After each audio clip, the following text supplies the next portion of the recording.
imitates nothing. It reproduces nothing. It paints the world its colour, pink on pink. This is its becoming world, carried out in such a way that it becomes imperceptible itself. The signifying makes its rupture its own line of light, follows its parallel evolution through to the end. The wisdom of the plants. Even when they have roots, there is always an outside where they form a rhizome with something else. With the wind, an animal, human beings, and there is also an aspect under which animals themselves form rhizomes, as do people, etc. Drunkenness as a triumphant eruption of the plant in us. Always follow the rhizome by rupture, lengthen, prolong, and relay the line of light. Make it vary until you have produced the most abstract and tortuous of lines, of dimensions, and broken directions. Conjugate deep territorialized flows. Write, form a rhizome, increase your territory by deep territorialization, extend the line of light to the point where it becomes an abstract machine covering the entire plane of consistency. Go first to your old plant and watch carefully the watercourse made by the rain. By now, the rain must have carried the seeds far away. Watch the crevices made by the runoff, and from them determine the direction of the flow. Then find the plant that is grown at the farthest point from your plant. All the dead and sweet plants that are grown in between are yours. Later, you can extend the size of your territory by following the watercourse from each point along the way. All of tree logic is a logic of tracing and reproduction. In linguistics, as in psychoanalysis, its object is an unconscious, that is, itself representative, crystallized into codified complexes, laid out along a phonetic axis, and distributed within a syntagmatic structure. Its goal is to describe a de facto state, to maintain balance in intersubjective relations, or to explore an unconscious that is already there from the start, lurking in the dark recesses of memory and language. It consists of tracing, on the basis of an overcoding structure or supporting axis, something that comes ready-made. The tree articulates and hierarchizes tracings. Tracings are like the leaves of a tree. What distinguishes the map from a tracing is that it's entirely oriented toward an experimentation in contact with the real. The map does not reproduce an unconscious closed in upon itself. It constructs the unconscious. It fosters connections between fields, the removal of blockages on bodies without organs, the maximum opening of bodies without organs into a plane of consistency. It is itself a part of the rhizome. The map is open and connectable in all of its dimensions. It is detachable, reversible, susceptible to constant modification. It can be torn, reversed, adapted to any kind of mounting, reworked by an individual, group, or social formation. It can be drawn on a wall, conceived not as a work of art, constructed as a political action, or as a meditation. Perhaps one of the most important characteristics of the rhizome is that it always has multiple entryways. In this sense, the burrow is an animal rhizome, and sometimes maintains a clear distinction between the line of light as passageway and storage of living strata. A map has multiple entryways, as opposed to the tracing, which always comes back to the same. The map has to do with performance, whereas the tracing always involves at least competence. It's obvious that Melanie Klein has no understanding of the cartography of one of her child patients, little Richard, and is content to make ready-made tracings, Oedipus, the good daddy, and the bad daddy, the bad mommy, and the good mommy. While the child makes a desperate attempt to carry out a performance that the psychoanalyst totally misconstrues.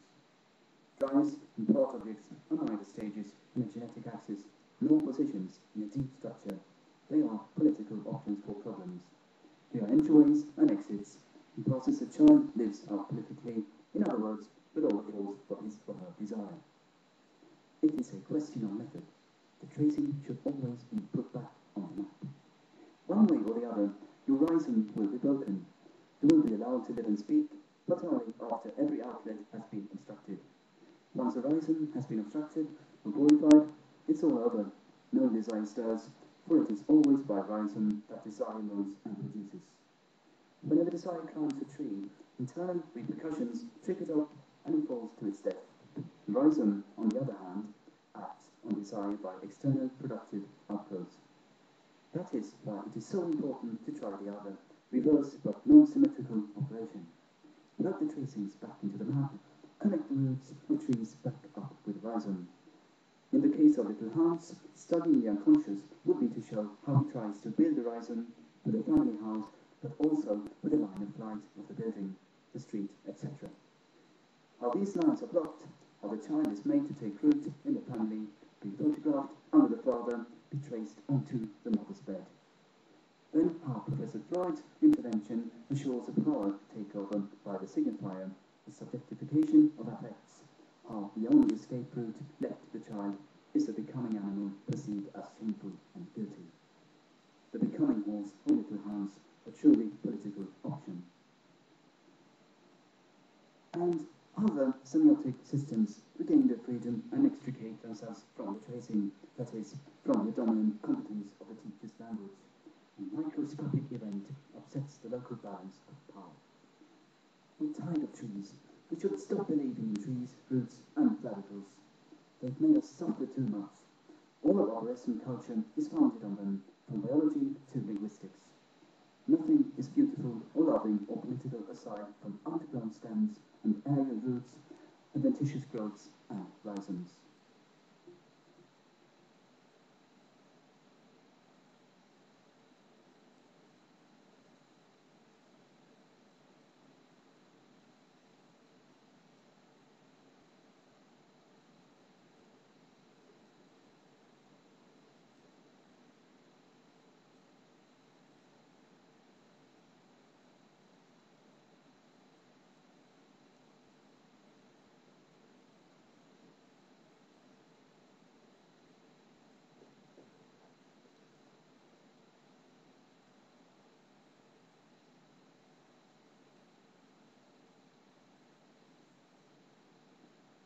The big panther imitates nothing.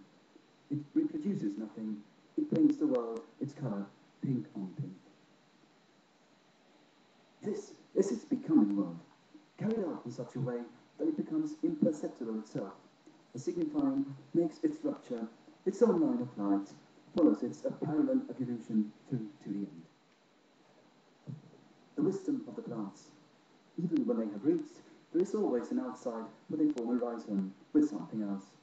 With the wind, an animal, human beings, and there is also an aspect under which animals themselves form rhizomes, as do people, etc.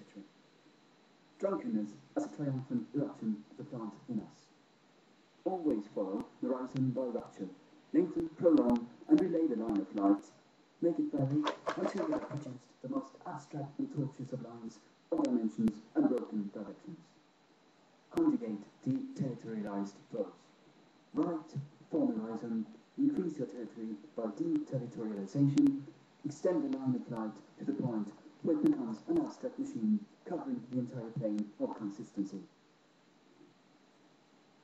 The first to open out and watch carefully the watercourse made by the rain. Spela in. By now, the rain must have carried the seeds far away. Watch the crevices made by the runoff, and from them determine the direction of the flow. Then find the plant that is grown at the farthest point from your plant. Find the deadest sweet plants that are grown in between or yours. Later, you can extend the size of your territory by following the watercourse from each point along the way. All of tree logic is a logic of tracing and reproduction. In linguistics, as in psychoanalysis, its object is an unconscious that is itself representative, crystallized into codified complexes, laid out along a genetic axis and distributed within a syntagmatic structure. Its goal is to describe a de facto state, to maintain balance in intersubjective relations, or to explore an unconscious that is already there from the start, lurking in the dark recesses of memory and language. It consists of tracing, on the basis of an overcoding structure